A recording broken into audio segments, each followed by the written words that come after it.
சக்தி வாய்ந்த விமான தாங்கி கப்பலான அப்ரஹாம் லிங்கனை ஈரான் பயப்படாமல் எதிர்கொள்ள முடியும் என நம்புகிறது. அதற்கு பின்னால் அதன் போர் உத்திகள் முக்கிய காரணமாக கூறப்படுகிறது.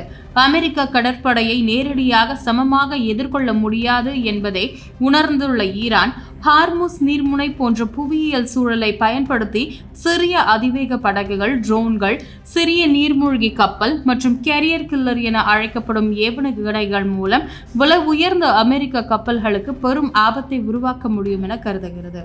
மேலும் ஸ்வாரம் தாக்குதல் தந்திரத்தின்படி ஒரே நேரத்தில் பல திசைகளில் இருந்து தாக்குவதால் அமெரிக்க பாதுகாப்பு அமைப்புகளுக்கு கடும் சவாலாக அமையும் என கூறப்படுகிறது.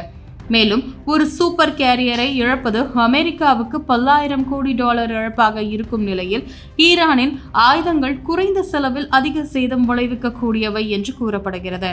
மேலும் கடந்த கால போர் அனுபவங்களால் பெர்ஷியா வளைகுடா பகுதியில் அமெரிக்க கப்பல்களுக்கு முழுமையாக பாதுகாப்பில் இல்லை என்ற எண்ணத்தை ஈரானின் பலத்தை மேலும் அதிகரிக்கின்றன.